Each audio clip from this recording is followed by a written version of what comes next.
alimento, tudo. Sim, tudo. De graça. Olha só. Eu me lembrei da figurinha da Iugoslávia. Daquela figurinha que o meu amigo evangélico me deu. Estava dentro daquele salgadinho. Veja a providência de Deus. Poderia ser uma bandeirinha de outro país, do Brasil, da Inglaterra, da Alemanha, qualquer um dos países poderia estar ali, mas a Iugoslávia, justamente para mim, e ela se prontificou depois a pagar sem saber disso. Mas eu falei para ela que dentro do salgadinho tinha uma bandeirinha da Iugoslávia. Veja a providência, a confirmação. Algo incrível. Isso não foi uma coincidência, de jeito nenhum. Na Itália tinha, de um edifício a outro, um varal enorme, de um prédio no outro, não muito alto, com todas as bandeiras dos países que estavam lá na Copa do Mundo. Eram diversos países, diversas bandeiras. E olhando para cima, eu vi que tinha uma bandeirinha enrolada. Essa bandeirinha era a bandeirinha do Brasil. Eu não sei se essa bandeirinha... Isso foi em 1990. Não sei se essa bandeirinha foi enrolada de propósito, ou o vento enrolou ela, mas não é possível enrolar só a bandeirinha do Brasil. Ou eles fizeram isso de propósito. Todas as bandeirinhas estavam normal. Mas a do Brasil estava enrolada. Isso não foi uma visão mental, isso foi um fato. Estava, parece que indicando, e eu que não era de jogo, não gostava de jogo e ainda não gosto. É um esporte que não me atrai, é o futebol. Quando criança eu jogava, brincava, jogava bola, todos os dias quase. Mas há muito tempo que isso para mim não me atrai mais, futebol. E eu não estava nem aí para a Copa do Mundo. Estava lá, a Copa estava lá, tinha muitos e milhares de estrangeiros, todos lá para ver essa Copa do Mundo, esse jogo. E eu vi isso em 1990. O Brasil não ganhou a Copa do Mundo. Perdeu. Se você analisar e voltar lá atrás, você vai ver. O Brasil perdeu. A bandeirinha estava enrolada. Parece que estava dizendo, o Brasil não vai ganhar. Mas eu, que não era de jogo, não dei muita bola para isso. Porém, soube depois. Irmãos, irmãs, eu e o Lauro, em uma excursão, nós fomos para a Iugoslávia. Atravessamos de navio o Mar Adriático, chegamos no outro dia. Um navio enorme, um montão de ônibus e caminhões e carros, um navio de luxo. Tinha piscina, restaurante, tinha de tudo. Pensa num navio maravilhoso. E quando descemos na Iugoslávia, já tinha pessoas e transporte preparado para nos levar até Medjugorje. É uma cidadezinha nas montanhas, lá da Iugoslávia. E nós fomos. E lá ficamos no hotel. E tudo era de graça, amados irmãos. O hotel, o alimento, eu não paguei coisa alguma. Tudo bancado por eles. As pessoas me acolheram bem, foram hospitaleiras. Estavam fazendo isso por mim. Eles queriam que eu tivesse essas experiências com Deus, que fosse edificado na fé. Então, ia todos os dias lá, nessa igreja bonita, onde tinha os videntes, e tinha missa de hora em hora, diversas línguas, todos os dias, uma movimentação gigantesca de estrangeiros. E tive algumas experiências lá, coisas que eu vi. Por exemplo, para confirmar que essas aparições lá foram verdadeiras. Sim, essas aparições foram verdadeiras e são verdadeiras. Eu fui numa igreja onde o padre que estava celebrando a missa naquela igreja, não na principal, mas numa outra próxima, onde os peregrinos também foram. O nome do padre é Padre Iosco. Não. Iosco. Esse padre, ele foi preso quando os videntes lá em Medjugorje começaram a ter essas revelações, essas visões de Nossa Senhora na montanha. Esse era o pároco daquela paróquia. E lá é um país comunista, pelo menos era um país comunista. Nessa época, país comunista, país ateu, as autoridades também. Então houve uma perseguição. Esse padre achava que tudo era mentira. E esse padre foi preso, ficou preso, sofreu tortura, humilhação por algum tempo na prisão, por causa dessas aparições. Mas esse padre estava passando uma purificação, estava passando uma experiência.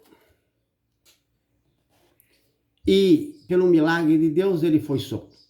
E quando ele saiu dessa prisão, por causa das aparições, ele recebeu dons extraordinários de Deus.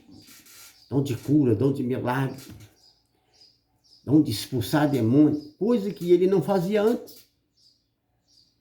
Não, ele não tinha esses dons antes, mas depois que ele passou essas experiências, e com essas aparições, ele orava e pregava na missa. Nós estávamos numa missa, inclusive esse jovem, o Lauro, que não acreditava que existia demônio, que achava que tudo isso era uma mentira, ele mesmo viu o padre, na hora da missa, expulsar demônio de uma pessoa.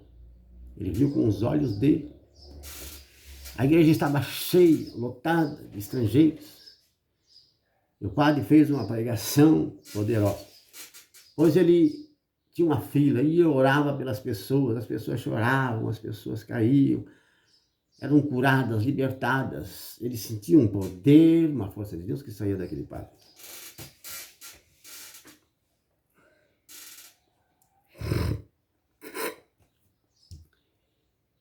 Amados irmãos e irmãs, olha a diferença depois dessa experiência que ele teve na prisão comunista.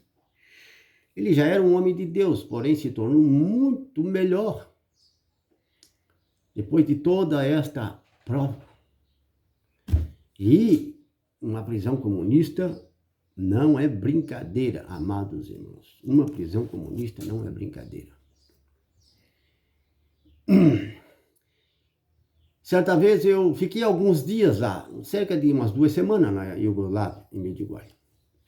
No hotel, tinha comida de graça, dormia e ficava por lá, numa boa, em oração. Aconteceu que eu estava um dia quase na frente dessa igreja, com 2 torres, a igreja principal, que era a igreja das aparições. Estava numa praça, sentado ali. Esse padre Iosco, esse padre, ele passou, como parece 2 freiras, estava caminhando, passando, e eu senti uma paz muito grande.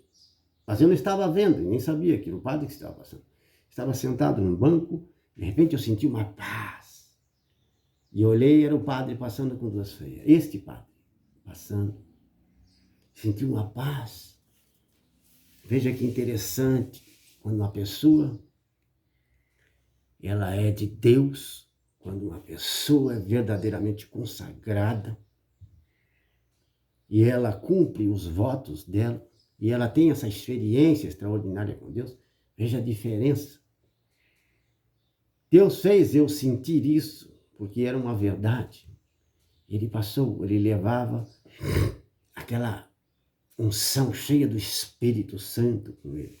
Então, muita gente teve experiências maravilhosas, muitos milagres, muitas curas, muitas conversões extraordinárias em Medjugorje. Durante aqueles anos, e depois daqueles anos, eram verdadeiras, sim, num país comunista como aquele.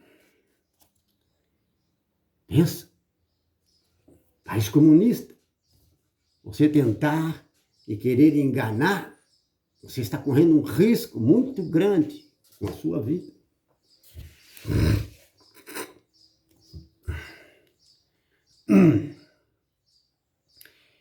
E daí, numa outra excursão, que veio de lá, da parte da Maria Célia, tinha uma mulher, uma moça chamada Francisca, e ela deu os detalhes de quem era a pessoa que estava lá em Medjugorje, falou a meu respeito, e disse para ela me orientar. Se eu quisesse ficar lá e morar lá, continuar ali, morando no hotel de graça, comendo, bebendo de graça, e vivendo por ali, eu poderia ficar.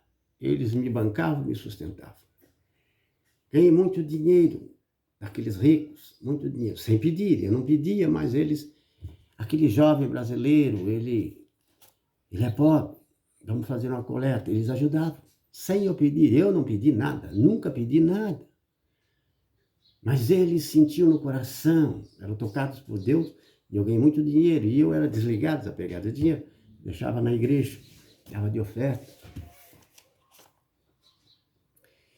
Amados irmãos e irmãs, aquela palavra de Deus, no qual eu confiei, acreditei, que Jesus ensinou, estava colocando em prática literalmente na minha vida. Buscai em primeiro lugar o reino de Deus e a sua justiça, e tudo vos será dado, acrescentado, se você tiver essa confiança. Jesus dizia a ele, não se preocupe com comida, com bebida, com roupa, com coisa alguma. Se Deus alimenta as aves, os insetos, se Deus veste os lírios do campo, as flores, que hoje estão aí, amanhã desaparecem, e não se preocupam com nada, não semeiam, não ceifam, só tem que coletar o que Deus dá. Quanto mais vocês, valem muito mais do que as aves, do que as flores, do que os insetos. Deus sustenta tudo, mas você precisa confiar e acreditar. E eu tinha confiado e acreditado, tive as minhas dificuldades, é claro, no começo. Dormi na rua, tive dificuldade em andar de ônibus, em chegar no local. Passei um certo desespero em momentos, mas Deus, olhando para mim com os seus anjos, Ele me acolheu, me protegeu, me guardou, e não deixou que nenhum mal me acontecesse. Ele não deixou que inimigos, adversários, e que demônio algum, pessoa algum, tocasse em mim, não me fizesse mal. Não. E bancou, me dando corações caridosos, hospitaleiros, Maria Célia, a Marta, levavam para passear a Marta, comer pizza, sorvete, passear naqueles lugares, arrumar um seminário, uma fazenda, um hotel gratuito. A melhor comida que eu comi na minha vida foi lá, naquele hotel fazenda dos italianos, em Chequina. Sim, em Chequina. Comunidade Santo Egídio, lembrei o nome. Comunidade Santo Egídio era um hotel fazenda, um seminário ao mesmo tempo, e acolhia os turistas. Eles tinham diária, e a diária dele do hotel não era tão caro como os outros hotéis. Mas eu não tinha dinheiro. Aqueles $100 que eu tinha levado do Brasil, em 2 dias eu já não tinha mais nada. Acabou o dinheiro, eu estava sem dinheiro e ainda perdido lá na Itália. E sem os $100. Tudo é muito caro, principalmente na época. $100 não era nada. Tinha hotéis que era mais do que isso, uma diária. Dependendo do hotel. Irmãos, no segundo dia não tinha dinheiro, mas Deus honrou a sua palavra. Protegeu, guardou, estava comigo. Eu sendo tão fraco, tanto mais fraco do que uma criança, e ele sabendo disso, ele me levou nos braços, me levou no colo, um neoconvertido, sem muito conhecimento da Bíblia Sagrada, muito criança na fé, estava nos braços de Jesus Cristo, o pastor, o verdadeiro pastor das almas. E colocando em prática essa palavra, nada me faltou. Vou mais além. Poderia ter ficado lá, mas o Espírito Santo falou no meu coração: você deve voltar ao Brasil. O Espírito Santo tem boca. O Espírito Santo tem língua. O Espírito Santo é uma pessoa, é um espírito, mas ele é uma pessoa. Ele fala a nossa língua, ele entende a nossa língua. Entende todas as línguas. O Espírito Santo falou: você não pode ficar, você deve voltar. Eu tenho uma grande missão para você no Brasil. Você precisa voltar. Então eu disse a Francisca: eu preciso voltar. Eu não vou ficar. Mas por quê? Aqui você tem tudo. Tem hotel, tem cama, tem comida à vontade, tem oração, tem igreja. Você não precisa trabalhar. Você é um peregrino. Você é um hóspede. Pode ficar à vontade. Tem do bom e do melhor. Deixa. E ganhava muito dinheiro sem pedir. Meus irmãos, está vendo como Deus trata quem crê e confia? Não quer dizer que você não vai passar por prova, dificuldade. Sim, você vai ser provado, vai ter dificuldade. Como Israel, quando saiu do Egito, entrou em dificuldade no deserto, caminhou 3 dias, não tinha água, estava morto de fome, de sede, principalmente de sede. E quando chegaram num lugar que deram o nome de Mara, amarga, as águas eram amargas. E eles começaram a reclamar e a murmurar contra Deus. Eles estavam passando uma prova, era um teste. Então Deus disse a Moisés, ele indicou a Moisés uma planta que ele jogou na água e a água ficou doce. E eles puderam beber daquelas águas. Mara, amarga. E as águas ficaram doces. Deus fez um prodígio. Através de uma planta que Deus indicou a Moisés. Mas eles passaram por essa prova. Então, murmuração, reclamação. Por cerca de 10 vezes Israel, no mínimo, murmurou, está escrito na palavra, reclamou, não confiou, não acreditou em Deus. Quando vinha a dificuldade, a prova, eles ficavam chorando, lamentando, gritando, revoltados. Não todos, mas grande parte deles. E por causa disso, eles morreram naquele deserto, nos 40 anos de caminhada para a Terra Prometida, eles morreram. E por causa da sua falta de fé e confiança, tiveram que perambular. E Moisés com eles, durante 40 anos naquele deserto. Até morrer toda aquela geração e nasceu outra geração nova, que não saiu do Egito, mas os poucos que foram fiéis estavam ali, no meio deles. E aquela nova geração foi que entrou na Terra Prometida. Por isso, murmuração, reclamação, como temos católicos e crentes que murmuram, que reclamam de tudo, às vezes com a barriga cheia, ou passam alguma dificuldade, alguma prova, se revoltam contra Deus, cometem pecado, voltam atrás, desanimam. Todos, meus irmãos, são provados, todos os que entram no caminho de Deus, tem que passar por provas. Eu passei certa dificuldade no começo. Sim, imagine, está lá, não saber inglês, nem espanhol, nem italiano, outra língua, e nem árabe. E com $100 no bolso, só com a roupa do corpo e uma Bíblia dentro de uma bolsinha, uma bolsa. Uma mochilinha pequena, praticamente só cabia a Bíblia. Fiquei sem dinheiro no segundo dia. Dormi na rua. Passei umas provas, entre outras, mas Deus honrou.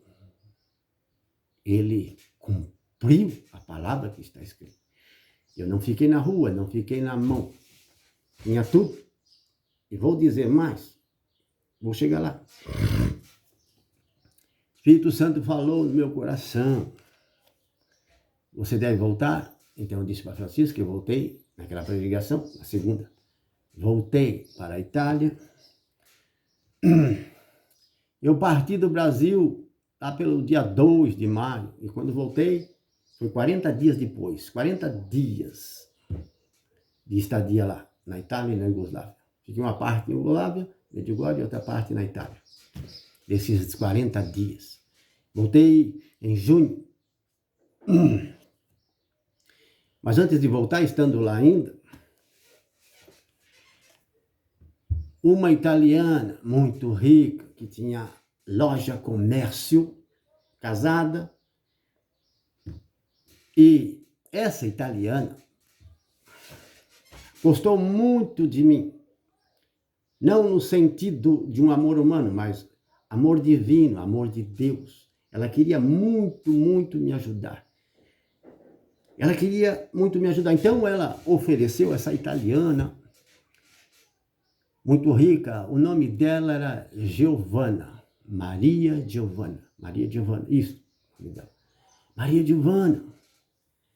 Muito rica. Ela, seu marido, sua família. Umas pessoas que temem a Deus. Cheia de caridade, hospitalidade. Ela disse através do intérprete: eu quero ajudar você. Eu quero dar cidadania italiana para você. Eu quero que você fique conosco, more conosco. Vou dar a você apartamento, lugar para morar, vou fazer de você um cidadão italiano, vou pagar tudo, você não vai gastar nada. Vou te dar trabalho, serviço. Ela tinha muitos estrangeiros que trabalhavam para ela. O melhor serviço, lugar para morar, eu tinha tudo. Era uma segunda oportunidade. Segunda. Primeiro, fique em Medjugorje, mas o Espírito Santo disse: você tem que voltar. Deus estava mostrando: eu te dou tudo, mas você precisa voltar.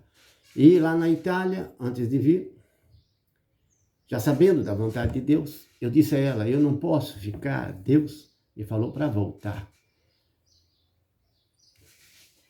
E ela insistiu que eu ficasse, eu ia ganhar tudo. Estava no meio de gente rica, gente nobre, gente de Deus. No meio dos ricos.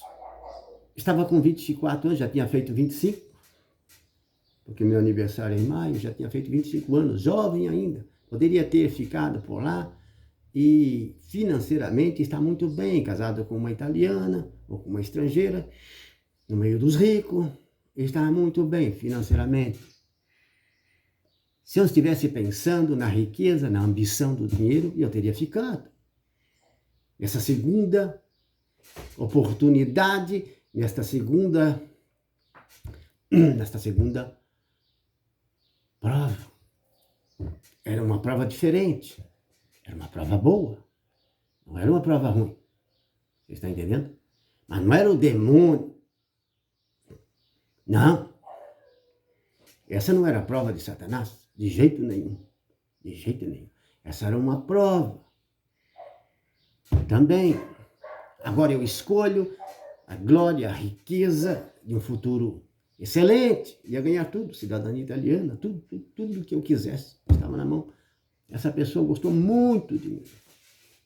Com amor de Deus. Ela tinha o marido e a família. Vocês estão entendendo? Como amor de irmão. Amor, o mesmo amor que Jesus tinha, que os apóstolos tinham. Esse amor, eu estou falando desse amor. Em ajudar, em acolher, em ser hospitaleiro, em tratar bem o pobre, o estrangeiro. Como falta caridade, hospitalidade entre os cristãos, evangélicos, crentes e católicos. Sim. Quanta caridade fraterna, hospitalidade, amor com os irmãos da própria igreja, do próprio grupo, da própria comunidade. Como falta esse amor. As pessoas não são hospitaleiras de jeito nenhum. E muitos, quando ajudam, é com muito custo e às vezes murmurando e reclamando com cara feia. E quando emprestam, ficam cobrando. Tanto pouco como muito. até quase nada, fico cobrando o dinheiro que emprestaram. De uma pessoa pobre, que às vezes está em dificuldade, irmão na fé, não é de um cachaceiro, um viciado. Olha que expressão. Expressão de um ímpio, de um perverso. Essa é a expressão. Infelizmente. Se você tem essa expressão, essa conduta, essa atitude de emprestar com cara feia, resmungando, murmurando, de ficar cobrando o que você emprestou, você está reprovado. Você está reprovada. Jesus, nos seus ensinamentos, dizia aos seus discípulos e àqueles que querem ser seus seguidores de verdade: quando vocês emprestar, seja como que você estivesse dando, não procure cobrar, não cobre juros, não procure cobrar de volta. Empreste como se você estivesse dado para a pessoa, com alegria, cheio de alegria. E se a pessoa não puder devolver que você emprestou, não puder pagar, melhor ainda para você, você vai ficar mais feliz, porque a tua recompensa será dada na ressurreição dos justos. Você está entesourando a riqueza no reino dos céus, ou você não sabia disso? Você não recebeu, mas não murmurou, não reclamou. Porque se você reclamar, se você difamar aquela pessoa que lhe deve, e ficar cobrando, e processar, falando mal para os outros, de coração orgulhoso, cheio de ganância, você não só não receberá nada, como está cometendo um grande pecado em murmurar, em reclamar, em difamar, falar mal da pessoa que lhe deve. Deve porque não pode pagar. Tem uma diferença. Deve porque pode, mas não quer. É outra diferença. Mesmo assim, se o inimigo ou alguém pode pagar para você o que você emprestou, o que você vendeu e não pagou, pode pagar e não quer pagar, você, como filho de Deus, vai ficar muito mais feliz, alegre, se não receber, porque isso será computado na tua conta no reino dos céus. Nós temos uma conta no reino dos céus. Jesus falou isso. Entesourai riqueza no reino dos céus. Jesus falou isso. Vendam o que vocês têm, dê aos pobres, ajudem os outros. E vocês terão uma recompensa no reino dos céus, na ressurreição dos justos. Quando você morrer, você vai ver isso. Mas se você fizer com reclamação, murmuração, falando mal, você não somente não vai ter nada, como vai para o xadrez. Vai para prisões. E são muitas penitenciárias e cadeias do outro lado. Se você não sabia disso, é porque você não aprofundou no estudo da Bíblia. Você lê a Bíblia, mas não vê os detalhes. O Espírito Santo nos ensina. E nas pregações, dos ensinamentos dos profetas, de Jesus e dos apóstolos, nos relata isso, nos mostra que existe essas prisões. Essa palavra inferno é um título nosso do português, mas na língua hebraica significa o além da sepultura. Sepultura é o além da sepultura, morada dos mortos, penitenciárias, cadeias, mas não é uma coisa só. São diversas e milhares. Prisão para tudo quanto é tipo de gente diferente, não é tudo igual. Para onde vai esse, não vai aquele outro. São miríades de bilhões de pessoas que são lançadas em prisões. Quando você morre, é para lá que você vai. Prisão. De acordo com a sua conduta, sua expressão, suas reações, suas obras, suas palavras. Sim, até por nossas palavras nós seremos justificados ou condenados. Pelas nossas palavras. Por isso, devemos tomar cuidado com aquilo que falamos. Se é mentiroso, se é mentirosa. Se você é mentiroso e é mentirosa, Jesus disse que o demônio é o pai da mentira. Então você não pode ser. Deus é seu pai, então você vai falar sempre a verdade. Mas se tem o costume de mentir, então é o diabo que é teu pai. Sim, o pai da mentira. Por isso, dizei a todos sempre a verdade. Tratai todos bem, com sabedoria. Mas esse murmurar e reclamar quando você ajuda alguém, tem que ser de coração, de boa vontade, tem que ser de todo o coração, com grande amor e alegria, que você deve ajudar ou acolher alguém. Senão, o teu pecado é ainda maior. Melhor você não tivesse jamais emprestado ou dito que perdoou, mas não perdoou. Sim, perdoar de coração. Tem essa diferença. Irmãos, necessário é valorizar quem são de Deus. Você não consegue valorizar quem é de Deus? Não consegue valorizar uma pessoa que é de Deus? Não consegue enxergar o coração? É possível. Sim, é possível. Só Deus conhece o coração, mas aqueles que são cheios do Espírito Santo conseguem ler o coração. E o inimigo não vai poder enganar você, o adversário não vai poder enganar você. Se você é uma pessoa que está em comunhão com Deus, ele traz revelação dentro de você. Ele livra, liberta, ele te ajuda. O Espírito Santo está conosco. Seus anjos são nossa companhia. Nossos olhos não veem, mas eles estão ao redor daqueles que temem a Deus. O anjo, ou os anjos de Deus, acampam ao redor daqueles que temem a Deus. Irmãos e irmãs, aquela italiana, ela ofereceu tudo, veja. Mas Deus falou no meu coração, você tem uma missão, uma grande missão no Brasil, você precisa voltar. Eu ainda era solteiro, estava com 25 anos. Então eu voltei com as malas cheias de presente e muito dinheiro que eu ganhei dessa gente. Fui muito bem acolhido, amado na Itália. Maria Célia, a Marta, seu marido não estava lá. Seu filho, principalmente a Marta e a Maria Célia, o Ângelo, que eu nunca conheci, entre outros que me ajudaram, aqueles sacerdotes lá na comunidade de Santo Egídio. Comia do bom e do melhor, a melhor comida que eu já comi na vida. As cozinheiras maravilhosas. Dormi muito bem, fui muito bem atendido, amado, acolhido. O pessoal da peregrinação, os estrangeiros que me ajudavam, que me deram tanto dinheiro, sem pedir.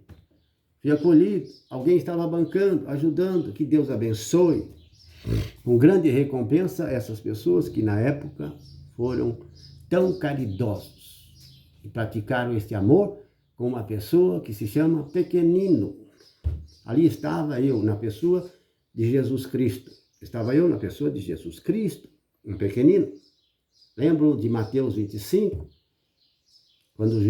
quando Jesus pregou a parábola e mandou que seus apóstolos escrevessem do juízo final, quando o Filho do Homem vier e sentar no trono para julgar as nações, separará os cabritos, os bodes das ovelhas e dos cordeiros, os da esquerda e os da direita. Então ele dirá àqueles que estão à sua direita: vinde benditos de meu Pai, porque estava com fome e me deste de comer, estava com sede e me deste de beber, estava